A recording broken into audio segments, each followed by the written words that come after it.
कुछ अर्से पहले मेरे पास एक ईमेल आई थी और उसकी बेसिस के ऊपर ये वीडियो मैंने कहा कि बल्कि उसका ट्रिगर पॉइंट था ये वीडियो बनाना। उस ईमेल के अंदर जो टेक्स्ट था वो मैं अभी पढ़ता हूँ आपसे, लेकिन कोई 8 के करीब मुझे टेक अवेज़ मिले उसके अंदर कि मैं लोगों को बता सकूँ कि जो गल्फ़ एक्सपैट्स हैं, जो इस वक़्त यहाँ पर रह रहे हैं, चाहे वो लॉन्ग टर्म एक्सपैट्स हों या कुछ अरसे के लिए आए हों, तो इन एनी केस जो गल्फ़ एक्सपैट्स हैं, वो क्या-क्या गलतियाँ करते हैं। मैं पहले ईमेल पढ़ता हूँ, फिर आपसे बात करता हूँ। सो ईमेल इस तरह से थी, अस्सलाम वालेकुम sir, my age is 32 and I am a nurse working in Saudi Arabia since. अच्छा, मैं टाइम थोड़ा-सा हटा देता हूँ, थोड़ा-सा मैंने बहुत अच्छी जगह है जहाँ पर काम कर रहे हैं, वो भी मैं हटा देता हूँ ताकि आइडेंटिटी रिवील ना हो सके। वो मैंने हटा दिया कि कहाँ पर वो काम करते हैं। My monthly income is 6,000 to 6,500 Saudi riyal, from which I send 1,500 to my family for the expenses because I have a small family, parents, 3 children and a wife। ये small family तो ना हुई ना यार, 3 बच्चे हैं आपके पास, एक वाइफ है और पेरेंट्स भी हैं। तो हैट्स ऑफ टू देम कि वो 1500 रियाल के अंदर गुजारा कर लेते हैं back home in Pakistan. I have a free accommodation and food here, so I can save 4,000 to 4,500 Saudi riyal per month, which is good. मतलब एटलीस्ट जो भी आपको मिल रहा है उसमें से आप काफ़ी बड़ी सेविंग कर रहे हैं, at least percentage wise. I want to do a job in Saudi Arabia only for 6 to 8 years. After this, I will return to Pakistan. So I want to invest my money in stock market, but I don't know how to go about it. Can you please guide me how I can make an online account and to which broker and which company shares I should buy in Pakistan Stock Exchange? I need your help. If you want to guide me in detailed video, just share a link with me if you। अच्छा, anyways they are he is saying कि अब आप नाम ना बताइएगा और जो भी हो मेरी वीडियो बता दीजिए। वीडियो जब बनाए तो फिर मुझे लिंक शेयर कर दीजिएगा, मैं ट्राई करूँगा कि सेंड कर दूँ। लेकिन इस ईमेल के बारे में थोड़ा-सा मैं बात कर लूँ कि ये कोई मेल नर्स हैं जो कि सऊदीया में गए हैं कुछ अर्से पहले और इनकी तकरीबन कोई 6 साढ़े 6 हज़ार दिरहम रियाल सैलरी है और उसमें से ये 1500 रियाल्स जो हैं वो सेंड करते हैं बैक होम इन पाकिस्तान। 3 बच्चे हैं इनके, एक वाइफ हैं एंड देन पेरेंट्स हैं जो जिनको सपोर्ट करते हैं ये। 1500 riyal is a small amount कि वो उसमें गुज़ारा कर लेते हैं तो बड़ी बात है। अच्छा, इसके बाद अच्छी बात ये है कि इनके पास जो भी सैलरी आ रही है ये सेव कर लेते हैं क्योंकि इनका अकोमोडेशन इनकी कंपनी ने इनको दी हुई है। अच्छा, इनका टारगेट ये है कि ये 2-3 साल तो नहीं, ये तकरीबन कोई इन्होंने कहा है कि 6 से 8 साल के अंदर इनको वापस पाकिस्तान चले जाना है ताकि फिर वहाँ साथ में रहें अपनी फैमिली के और फिर सऊदीया वापस ना आएँ क्योंकि फैमिली के साथ इम्पोर्टेंट है रहना। अच्छा, ये तो इनका क्वेश्चन था, प्लस ये कि वो ये कहते हैं कि पाकिस्तान स्टॉक एक्सचेंज में किस तरह से इन्वेस्टमेंट करें ताकि फिर आगे जाके इनकी वेल्थ ग्रो करती रहे, डेवलप होती रहे।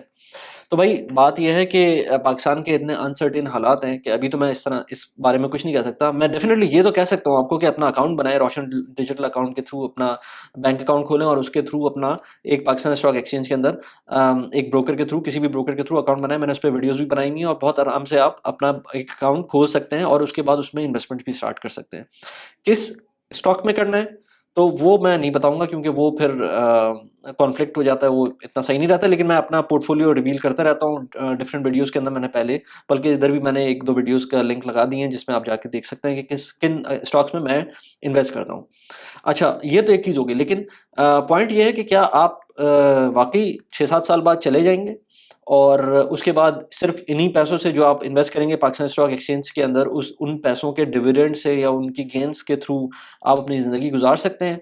तो मेरा ख़्याल है कि it is absolutely not. It is absolutely not possible. तो ये आप नहीं कर सकते।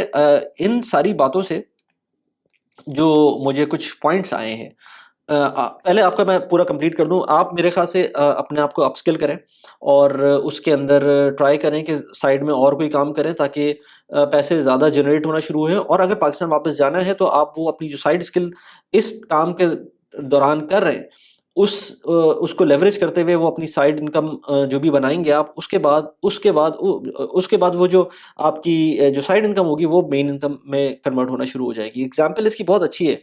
एक यूट्यूब पे होते हैं अली अब्दाल, उनके मैं अक्सर उनके बारे में बात करता हूँ, उनको मैं रेफ़र कर रहा होता हूँ। वो उनको आप सर्च करें, वो यूके में डॉक्टर थे, कैम्ब्रिज एजुकेटेड डॉक्टर थे और उन्होंने 20 आई थिंक 1920 के अंदर उन्होंने अपनी डॉक्टरी को बाय-बाय कर दिया था और उसके बाद वो कंप्लीटली 100% यूट्यूब के ऊपर आ गए थे और उसके बाद वहीं से अपना बड़ा ज़बरदस्त काम कर रहे हैं वो। तो anybody can do anything, time का मसला कोई भी कंप्लेन ना करे मुझसे कि टाइम नहीं होता एक पर्टिकुलर जॉब के अंदर रहते हुए। टाइम का तो कोई मसला ही नहीं है। अगर आप किसी भी जॉब के अंदर काम कर रहे हैं, टाइम निकालना आपके ऊपर डिपेंड करता है कि आप किस तरह से काम करें। तो सबसे पहले तो जो आपने कहा ना जिस तरह से कि आप 6-7 साल बाद चले जाएँगे, तो जब मैं यहाँ पर आ रहा था यूएई, तो मुझे अच्छी तरह से याद है 2009 में जब मैं आ रहा था तो मेरे जो फ़ादर हैं, लेट फ़ादर, उन्होंने मुझसे एयरपोर्ट जाते वक़्त गाड़ी में बैठे हुए थे, तो उन्होंने मुझसे पूछा कि अच्छा तुम जा रहे हो तो कितना टाइम तुम वहाँ रहोगे? क्योंकि वो खुद 30 इयर्स गुज़ार के आए थे यूएई में। तो मुझसे कहते हैं कि कितना टाइम रहोगे? तो मैं उस पे कहता हूँ कि देखिए मेरे पास तो एक टारगेट है और मुझे ये है कि मुझे अपना घर बनाना है। तो उस टारगेट का अचीव होते ही फिर देखेंगे उसके बाद। मैंने उनसे ये नहीं बोला था कि मैं वापस आ जाऊँगा उसके बाद, तो मैंने कहा था वो टारगेट पूरा होगा फिर देखेंगे। वो टारगेट अल्हम्दुलिल्लाह मेरा 4 साल के अंदर पूरा हो गया था जब मैं यूएई आया था उसके बाद म आई आई गॉट माय 4 से 5 साल के अंदर मुझे अपना घर मिल गया था और वो अभी भी वो घर हमारा अपना है तो इसलिए वो तो हो गया था। लेकिन उसके बाद मैं वापस नहीं किया था। तो इसलिए ये कहना सऊदीया आते हुए, यूएई आते हुए कि मेरे पास यही टाइम है 6 साल बाद, 4 साल बाद ये मेरा टारगेट है, इसके बाद मैं वापस चला जाऊँगा तो ऐसा नहीं होता। तो पहला पॉइंट तो ये है कि आप अपने जो प्लान्स बनाते हैं वो हो सकता है कुछ भी आपके दिमाग में हो लेकिन जब वो प्लान्स पूरे हो जाते हैं ख़ास तौर पे इस रीजन के अंदर, तो उसके बाद वो फिर आपको नया प्लान नज़र आने लगता है या नया टारगेट नज़र आने लगता है। तो आपके टारगेट जो है ना मूविंग होना शुरू हो जाते हैं, तो वो सही नहीं है। वो मतलब सही क्या नहीं है, मतलब वो फिर आपको अपने हिसाब से देखना पड़ेगा अपनी सिचुएशन के हिसाब से। देखिए मेरे केस के अंदर मेरी अपनी फैमिली जो थी वो मेरे साथ थी। तो इसलिए मैं अगर मूविंग टारगेट कर भी रहा हूँ तो कोई इतना बड़ा मसला नहीं हो पा रहा। लेकिन अगर आप अपने हिसाब से देखें, तो 3 बच्चे अगर आपके पाकिस्तान के अंदर मौजूद हैं और आप यहाँ पर काम कर रहे हैं और आप 3-4 साल, 5 साल बाद सोचते हैं कि यार अब मैं पाकिस्तान वापस जाता हूँ, फिर आप वही सोचने लगेंगे कि यार मेरी जॉब में इतने पैसे मिल रहे हैं, वहाँ जाऊँगा तो कुछ भी नहीं मिलेगा, वहाँ ये है मसला, वहाँ ये है ये वो प्रॉब्लम्स हैं और बच्चों की एजुकेशन है, फिर एक्सपेंसेस हैं। तो जब वो पॉइंट आएगा ना तो आप फिर वही उसी पॉइंट पर आ जाएँगे और फिर कहेंगे कि यार अभी छोड़ दो, अभी कुछ और टाइम गुज़ार लेते हैं। तो इसलिए ये एक बहुत बड़ा मसला है इस रीजन का कि आप अगर अपनी फैमिली के साथ नहीं हैं और आप अपने लाइफ़स्टाइल को इस तरह से मोल्ड नहीं कर रहे कि वो आगे आप फ़ोर्सी कर सकें चीज़ों को, तो फिर आपको यहाँ रहना भी मुश्किल हो जाएगा और फैमिली बैक होम अगर पाकिस्तान में होगी तो उनके लिए भी बहुत मुश्किल होगा। तो इस चीज़ को अभी से सोचें, अगले 3-4 साल के अंदर क्योंकि जब ये टाइम होता है ना जिसके अंदर आपके पास सुकून से सोचने का टाइम होता है, उसमें बहुत कुछ आप कर सकते हैं। ये जो मैंने यूट्यूब का पूरी जर्नी की है ये पिछले 3 साल के अंदर की है जब मेरे पास कोई वो टेंशन नहीं थी कि मुझको अपनी जॉब के साथ कोई प्रॉब्लम थी। लेकिन अगर आज मेरे जॉब के साथ कोई प्रॉब्लम होती और आज मैं कोई साइड हसल नहीं कर रहा होता, तो फिर डेफ़िनेटली मुझको एक बहुत बड़ा इश्यू होता और उसके अंदर मैं फँसा हुआ होता। तो इसी पॉइंट पर अगर आप पाकिस्तान से बाहर हैं, तो आप डेफ़िनेटली पैसे तो भेजते होंगे पाकिस्तान, तो ये नेक्स्ट मैसेज ज़रूर सुनिएगा। सो अगर आप एक्सपैट हैं और पाकिस्तान, इंडिया, बांग्लादेश, नेपाल कहीं भी पैसे भेजते रहते हैं, तो आपके लिए एक बहुत अच्छी ऐप है टैप टैप सेंड की। टैप टैप सेंड के थ्रू आप दुनिया में कहीं भी हों, किसी भी रीजन के अंदर हों, आप बड़े आराम से अपने मोबाइल फ़ोन से पैसे भेज सकते हैं। मैंने यूएई से मल्टीपल टाइम्स पाकिस्तान पैसे भेजे हैं और बहुत अच्छा रेट भी मिलता है मुझको और अच्छी बात ये है कि पहली दफ़ा यूज़ करने के ऊपर अगर आप मेरा रेफरल कोड यूज़ करते हैं, तो आपको 25 दिरहम्स का रेफरल बोनस मिल सकता है और अगर आप US, UK, Australia, European union या कहीं और किसी और मुल्क से पैसे भेज रहे हैं, तो आपको $10 का रेफरल बोनस मिल सकता है अगर आप मेरे रेफरल कोड को यूज़ करते हैं। लिंक मैंने डिस्क्रिप्शन में डाला हुआ है। मैंने जब पैसे भेजे थे तो विदिन कुछ घंटों के पैसे रिसीव हो गए थे। बहुत अच्छी एप्लीकेशन है, आपको कहीं और जाने की ज़रूरत नहीं है। इस ऐप के थ्रू आप बहुत आराम से पैसे भेज सकते हैं। Now let's get back to the video. So जो पहला ही पॉइंट था उसी पे दोबारा से आएँ तो मैं ये कहता हूँ कि अगर आपको पाकिस्तान जाने से डर लगता है तो ट्राई करें इमिग्रेशन का। होती है तो अच्छी बात है, नहीं होती तो मेरी तरह फिर कोई और काम स्टार्ट कर दें। मेरी भी 2018-17 में जब मेरी इमिग्रेशन का मसला फँस गया था, नहीं हो पाई थी तो फिर मैंने दूसरी चीज़ें देखना शुरू की थी और उसमें मुझे काफ़ी चीज़ें लगी कि यार बहुत सारी चीज़ें और हो सकती हैं। Immigration is not the last resort. तो इसलिए अगर ये प्रॉब्लम है तो फिर इमिग्रेशन को देखें, और इमिग्रेशन नहीं हो सकती है या नहीं करना चाहते तो फिर कोई डेफिनेटली साइड हसल देखें, कोई सेकंड इनकम की तरफ जाएं, कोई पाकिस्तान स्टॉक एक्सचेंज में बिल्कुल आप बनाएं अकाउंट और उसके अंदर इन्वेस्टमेंट करें और उससे पैसे करें, लेकिन वो पैसिव इनकम इतनी ज़्यादा नहीं हो पाएगी कि आप जितने पैसे आप बता रहे हैं, और मैं ये बिल्कुल भी नहीं बोलूँगा कि सारे के सारे पैसे आप पाकिस्तान स्टॉक एक्सचेंज में डाल दें। आपको महीने के जो भी पैसे आ रहे हैं उसको डिस्ट्रीब्यूट कर सकते हैं। मैं मल्टीपल वीडियोज़ बनाता रहता हूँ, मेरे पास सऊदीया से भी लोग होते आते हैं और उनको मैं रिकमेंड करता हूँ कि सरवा या बराका के अंदर इन्वेस्ट कर सकते हैं, यूएस के स्टॉक्स के अंदर। रेफरल लिंक भी नीचे दिया हुआ है, उसके अंदर अगर आप अकाउंट खोलते हैं तो $25 या $50 का रेफरल बोनस भी मिल सकता है अगर आप मेरे लिंक को यूज़ करते हुए अकाउंट खोलते हैं। तो कुछ चीज़ें ऐसी हैं जिसके जो आप कर सकते हैं वहाँ रहते हुए भी इन्वेस्टमेंट के पॉइंट ऑफ व्यू से, लेकिन इन्वेस्टमेंट आपकी जो इनकम है उसको सप्लीमेंट करना बहुत टाइम तक बहुत मुश्किल है। तो उसको पहले अभी आप यही सोचें कि आप अपनी इनकम कैसे बढ़ा सकते हैं। दूसरा पॉइंट इसमें ये है कि जो जीसीसी का ग्लैमर है, जो खासतौर पे यूएई के अंदर अगर कोई रहता है तो उसका जो ग्लैमर है इससे ज़रा दूर है। मुझे पता है आप शायद उस तरह से ना, जो जिन्होंने ईमेल मुझे लिखी है शायद उस तरह से आप ना इन्फ्लुएंस होते हो ग्लैमर से, लेकिन बहुत सारे लोग हो जाते हैं। तो बिल्कुल भी ग्लैमर से इन्फ्लुएंस ना हो। जो यहाँ पर यूएई का है, यहाँ पर तो आपके पास स्पेंडिंग अपॉर्चुनिटीज़ ही अपॉर्चुनिटीज़ हैं। तो इनकम अपॉर्चुनिटीज़ भी बहुत हैं, लेकिन स्पेंडिंग अपॉर्चुनिटीज़ उससे ज़्यादा हैं। तो इनकम अपॉर्चुनिटीज़ पे फोकस करें रादर देन स्पेंडिंग अपॉर्चुनिटीज़। तो इस ग्लैमर से दूर रहें जहाँ जब तक कि आप उसको अफोर्ड नहीं कर सकते। अफोर्ड कर सकते हैं फिर आप कुछ भी कर लें, भले आप फरारी ले लें, फरारी को अफोर्ड कर सकते हो तो बहुत वेल एंड गुड, अच्छी बात है। नहीं तो लैंड क्रूजर अफोर्ड कर सकते हैं तो वो भी कर लें। जो कर सकते हैं अफोर्ड वो करें, लेकिन above and beyond your affordability वो चीज़ बिल्कुल भी ना करें। और ये दुबई में रहते हुए, यूएई में रहते हुए, ये बहुत सारे लोग ये बहुत बड़ी मिस्टेक करते हैं।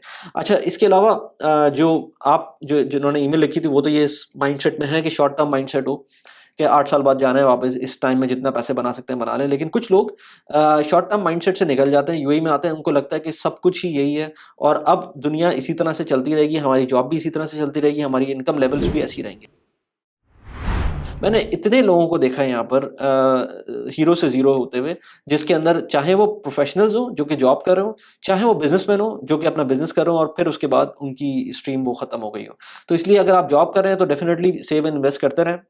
अपनी अपनी मैं इस चैनल के ऊपर यही बातें करता हूँ इन्वेस्टमेंट्स और सेविंग्स की।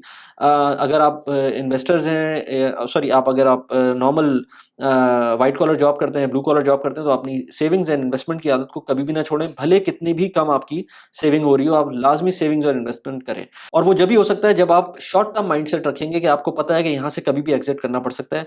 रखें माइंडसेट शॉर्ट टर्म, लेकिन जो अपना काम करें वो लॉन्ग टर्म के लिए करें और इन्वेस्टमेंट जो करें वो लॉन्ग टर्म के लिए करें। यहाँ पर इनकम आती है वो टैक्स फ्री इनकम होती है। उस टैक्स फ्री इनकम को आप डेफ़िनेटली जो आप इन्वेस्टमेंट करते हैं बैक होम पाकिस्तान, जो भी आप प्रॉपर्टी बनाते हैं, जो भी काम करते हैं, उसके थ्रू तो आप ल लाज़मी इन्वेस्टमेंट्स करेंगे ही करेंगे। लेकिन अगर आप यूएई में रहते हैं या इवन जीसीसी कंट्रीज़ में कहीं और रहते हैं या इवन किसी और मुल्क में भी रहते हैं, तो आपके पास यहाँ पर बहुत सारे दुबई बेस्ड अपॉर्च्युनिटीज़ मिलती हैं प्रॉपर्टीज़ की, जिसके अंदर आप छोटी अमाउंट से प्रॉपर्टीज़ में इन्वेस्ट कर सकते हैं। तो प्रॉपर्टीज़ के अंदर स्मार्ट क्राउड या गेटसेक के थ्रू आप इन्वेस्ट कर सकते हैं, जिसके अंदर आपको रेफरल बोनस मिल जाएगा अगर मेरा रेफरल कोड यूज़ करते हैं। लेकिन उसका फ़ायदा ये होगा कि आप के पास apart from your real estate exposure back home, आपको यहाँ पर भी एक रियल एस्टेट एक्सपोज़र मिल जाएगा जो कि डॉलर टर्म्स के अंदर होगा। तो उसके अंदर भी एक आपको अपॉर्च्युनिटी रहेगी। लेकिन मैं इन इस तरह की इन्वेस्टमेंट में हमेशा ये बोलता हूँ कि ये लॉन्ग टर्म इन्वेस्टमेंट है, ये शॉर्ट टर्म इन्वेस्टमेंट नहीं है। तो इसका ज़रा ध्यान रखें। अच्छा, इसके बाद एक पॉइंट बहुत इंपॉर्टेंट है जो कि जीसीसी एक्सपैट्स के साथ प्रॉब्लम होती है। जब वो इन्वेस्टमेंट्स करते हैं और बैक होम इन्वेस्टमेंट्स करते हैं तो वो अपने फैमिली मेंबर्स पे बहुत ज़्यादा रिलाय करते हैं। तो उसका एक बहुत आसान तरीका ये है कि आप प्रॉपर्टीज़ में इन्वेस्ट ही ना करें। क्योंकि पाकिस्तान के अंदर आप एक तो प्रॉपर्टीज़ के अंदर इन्वेस्ट करने में धोखे बहुत होते हैं, और दूसरा ये कि आपके पास अगर आपकी पूरी फैमिली वहाँ पर मौजूद नहीं है, यानी कि आपके बच्चे वाइफ़ वगैरह मौजूद नहीं है, फिर तो आप जिन लोगों के लिए इन्वेस्टमेंट्स करेंगे फिर वो उस पे कब्ज़ा कर लेते हैं। मैंने बहुत दफ़ा देखा है ये होते हुए। इसलिए ये चीज़ ज़रा अश्योर कर लें कि जहाँ पर आप इन्वेस्ट कर रहे हैं, जिन लोगों के साथ इन्वेस्ट कर रहे हैं वो सही लोग हों, वो आपके वाक़ई ब्लड रिलेटिव्स हों, और इधर-उधर आप इन्वेस्ट ना करें। और अगर आपको पाकिस्तान में इन्वेस्ट करना है तो rather than going for the investment in the real estate, आप फिर स्टॉक्स में इन्वेस्ट करें पाकिस्तान के, तो वो बहुत एक अच्छा ऑप्शन है rather than relying on your distant relatives हैं उनके ऊपर रिलाई करना कि उनके थ्रू आप इन्वेस्ट करेंगे, प्रॉपर्टीज के अंदर इन्वेस्ट करेंगे और वो प्रॉपर्टीज पता नहीं बोगस निकले या कुछ भी हो।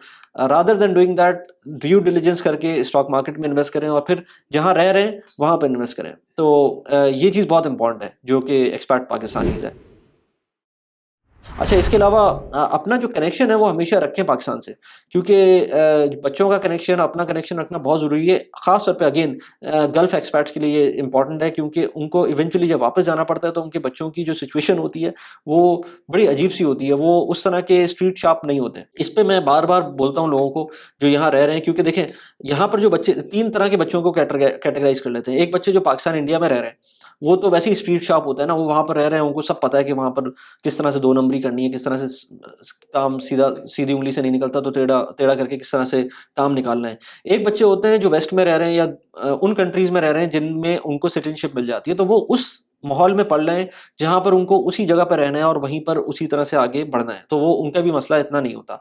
मसला होता है उन लोगों का, ख़ास तौर पे जो बच्चे जीसीसी कंट्रीज़ में रह रहे हैं, जिनको वापस पाकिस्तान जाना होता है या इवन अगर दे गॉट लकी तो फिर वो आगे चले जाएँ।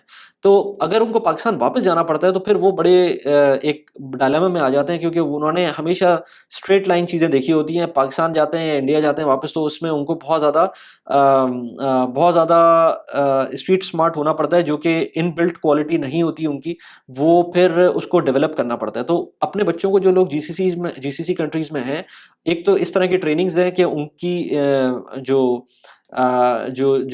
अपब्रिंगिंग है वो इस तरह की हो, प्लस ये कि उनको जो भी एक्स्ट्रा करिकुलर हो सकता है, मैं सिर्फ एक्स्ट्रा करिकुलर की बात नहीं कर रहा, क्योंकि यहाँ पर अपॉर्चुनिटीज़ नहीं होती हैं। आप बच्चों को एक्स्ट्रा काम करवाएं, जैसे पाकिस्तान के अंदर तो घर में एक्स्ट्रा काम करने में ही बच्चों की एक्सरसाइज हो रही होती है ना, कि वो पानी की मोटर सही नहीं है, ये नहीं है, वो नहीं है, उसके अंदर उनको काफ़ी चीज़ें पता चल रही होती हैं। यहाँ पर वो मसले होते ही नहीं है, तो आप फिर उनको प्रेशराइज करें, उनको एक्स्ट्रा काम करना पड़े और उसके अंदर वो ट्राई करें कि फ्रीलांस कोई काम कर लें जिसमें पैसे भी कमा सकें। तो वंस पैसे कमा लेता है ना बंदा, फिर उसके अंदर हर तरह का कॉन्फिडेंस आ जाता है। तो चाहे वो फिर पाकिस्तान चला जाए या कहीं और चला जाए, वंस उसने पैसे कमाना सीख लिए, उसके बाद उसको कोई मसला नहीं होगा। यहाँ प्रॉब्लम ये होती है कि आपके बच्चे अगर inter let's say A level, O level तक हैं, ए लेवल तक हैं, तो वो तो किसी सूरत कोई पैसे नहीं कमा रहे होते। कुछ भी सिचुएशन जो है घर की, बच्चों को पैसे कमाने का वो चक्कर ही नहीं है। कोशिश करें, it is difficult I know, लेकिन कोशिश करें कि उनमें एक स्पार्क पैदा हो कि वो पैसे कमा सकें। इस पे मैं मल्टीपल वीडियोज़ बनाता रहता हूँ। अभी रिसेंटली भी मैंने एक वीडियो बनाई थी, उसका लिंक मैंने लगा दिया है यहाँ पर। स्कूल की फ़ीस है, वो कम से कम कोशिश करें कि रखें, क्योंकि इस फ़ीस को आप सेव एंड इन्वेस्ट करें और उसको यूज़ करें अपनी बच्चों की यूनिवर्सिटी एजुकेशन के लिए। तो जो भी आपके अंदर हिम्मत है और बेयर मिनिमम जो आपके स्कूल के स्टैंडर्ड्स आप सोच सकते हैं, उस बेयर मिनिमम स्टैंडर्ड्स के साथ अपने बच्चों को पढ़ाएँ और उसके बाद जो पैसे बच रहे हैं, उन पैसों को सेव करें, इन्वेस्ट करें। उनकी यूनिवर्सिटीज़ के लिए, क्योंकि वो ज़्यादा इम्पोर्टेंट चीज़ है rather than spending a lot on schooling. Schooling भी बहुत इम्पोर्टेंट है, लेकिन स्कूलिंग के अंदर आपका अपना रोल भी आता है। सिर्फ स्कूल का रोल नहीं आता कि स्कूल कितना महंगा है, उसके अलावा आपका अपना रोल भी आता है, तो वो भी बहुत इम्पोर्टेंट है। तो ये कुछ पॉइंट्स थे जो मैंने कहा कि आपसे डिस्कस कर लूँ इस ईमेल के पॉइंट ऑफ व्यू से। इस ईमेल के अंदर जो चीज़ें थी वो मैंने आई होप कि समझा दी हों। अपना अपना आप फोकस रखें चीज़ों के अंदर। You might have to stay longer, अगर आपने अभी से प्लान नहीं किया, आपने कह रहे हैं 4 साल बाद चले जाएँगे, हो सकता है आप ना जा सकें, या 4 साल, 5 साल, व्हाटएवर द केस इज़, क्योंकि 5 साल बाद अगेन उसी कंडीशन में खड़े होंगे। 4 साल is a very small amount of time, लेकिन एट द सेम टाइम अगर आपने कोई साइड हसल स्टार्ट करनी है तो उसके लिए बहुत बड़ा टाइम है। आपको कोई और चीज़ स्टैंड करने में, कोई बिल्ट अप करने में कोई चीज़, तो इसलिए भले आपको यहाँ रहना हो सकता है आप फैमिली सऊदीया बुला लें। तो इसलिए मल्टीपल चीज़ें अपने दिमाग में रखा करें, कन्फाइन ना रखें अपनी चीज़ों को। मैंने अभी एक रिसेंटली वीडियो बनाई थी, why should you not do well in your career. वो बड़ी इंटरेस्टिंग एक वीडियो थी, उस पे काफ़ी कमेंट्स भी आए थे। यहाँ पर उस वीडियो का लिंक लगा दिया, उसको जाके देख सकते हैं। इसके अलावा मैंने पैसिव इनकम के ऊपर एक वीडियो बनाई थी, कैसे मैंने 8 स्ट्रीम्स ऑफ इनकम क्रिएट किए हैं, बल्कि इससे भी ज़्यादा पैसिव इनकम की स्ट्रीम्स क्रिएट किए हैं फ्रॉम द सिंगल जॉब जो मैं कर रहा हूँ उसके थ्रू। उस वीडियो का लिंक यहाँ पर लगा दिया है। कैसी लगी वीडियो प्लीज़ मुझे बताइएगा। Thanks for watching the video. Bye bye.